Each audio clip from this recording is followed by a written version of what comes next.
Hello everyone, welcome to Social and Salish. I hope all of you are doing well. So in this video we are going to understand about the section 479 of the BNSS, and along with it we'll attempt a question related to the UPSC prelims. अब ये section बहुत important इसलिए हो जाता है क्योंकि बार बार इससे related supreme court ने अपनी बातें कही हैं, अपने रूलिंग दिए हैं, और क्योंकि BNSS आ गया है तो भी इसके बारे में हमें जानना ज़रूरी है। तो सबसे पहले ना हमें जानना है कि इसका बैकग्राउंड क्या था और क्यों इस सेक्शन को लाया गया, या फिर CRPC में जो सेक्शन था 436A उसको क्यों लाया गया।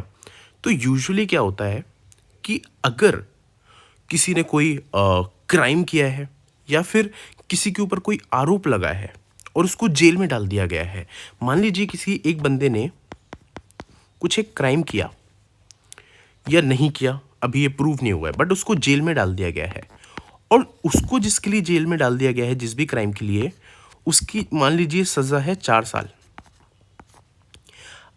और वो बंदा जो है उसके ऊपर अभी भी सेंटेंस नहीं आया है फाइनल, कि उसकी रूलिंग नहीं आई है कि इसको जेल में रखना, इसने ये कमिट किया या नहीं किया। अब होता क्या था, जो ये बंदा था इसकी सज़ा 4 साल थी, लेकिन क्योंकि कोर्ट में काफ़ी डिलेज हैं और सारी चीज़ें क्लियर हो नहीं पाती, इसके कारण कई बार क्या होता था कि ऐसे जो अंडर ट्रायल्स थे वो 4 साल के तो उनका टोटल होना चाहिए कन्विक्शन, उसके बाद भी 6 से 10 साल तक ना वहीं पड़े हैं क्योंकि उनकी कोई बेल नहीं करा सकता।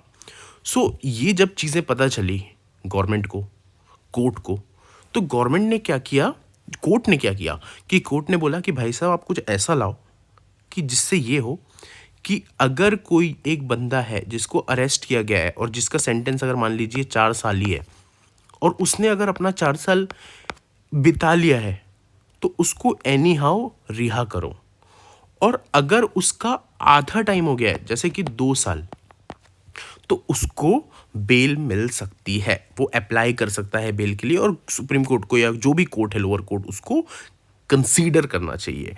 तो this is the premise of this section 479 of BNSS।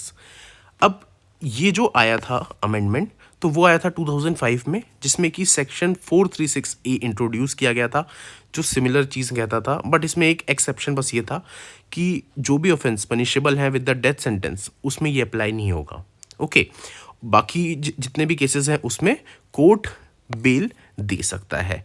और इससे रिलेटेड ना एक केस भी है जो हमें याद रखना है, that is a Hussainara Khatoon case, जिसमें कि बोला गया था कि right to speedy trial is a part of the article 21। Recently बोला गया है right to digital access is a part of fundamental right, और ये फिजिकली डिसेबल्ड वाला जो केस था कि उनको एक्सेस होना चाहिए फॉर द KYC, ओके, तो उसके लिए ये चीज़ें आई थी। So this is about the section 479 of BNSS। अब ये पढ़ना तो ठीक है कि हमने पढ़ लिया, लेकिन उससे ज़्यादा ज़रूरी है ना कि हम इससे रिलेटेड एक क्वेश्चन अटेम्प्ट करें, ताकि हमको क्लैरिटी मिले कि UPSC कहाँ पर हमारे साथ खेल सकता है, क्या हैक लगा सकता है। तो अगर आप ये क्वेश्चन देखेंगे तो इसको ना आप पॉज करके अटेम्प्ट करिएगा, थोड़ा सा टाइम लीजिएगा और अटेम्प्ट करिएगा, then we will discuss. I think आप लोगों ने पॉज ले लिया होगा, इसको अटेम्प्ट कर लिया होगा। Now let's move to the discussion. This question talks about the section 479 of BNSS, जो कि हम लोगों ने अभी नीचे डिस्कस किया। इसे बोला गया है an under trial shall be released, here keyword is a shall be. These are the keywords जिसके बारे में हमें ख्याल होना चाहिए।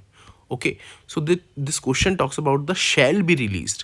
तो first and foremost, the person of detention equals the maximum imprisonment specified for that offence. ये बात कही गई है कि अगर 4 साल का हो गया है भाई उसका अगर सेंटेंस, तो बाहर निकालो ना, उसको क्यों अंदर रखोगे। तो first sentence is obviously correct. Second statement says the period of detention equals 1/2 of the maximum imprisonment specified for the offence.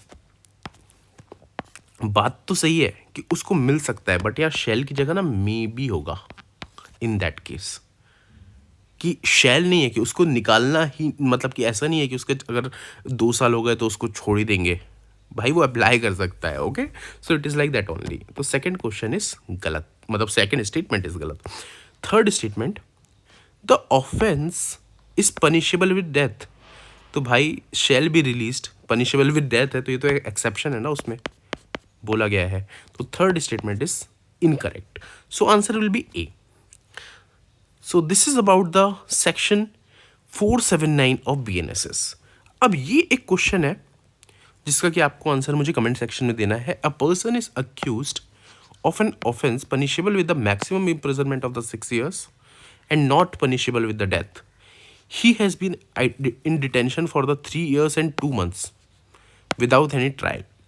तो अंडर BNSS को क्या किया जाना चाहिए? He must be released immediately, cannot seek bail, the court may release him, or he can be only released at completion of the 6 years. So you need to tell me the answer of this question in the comment section. So wish you all the best. Good luck.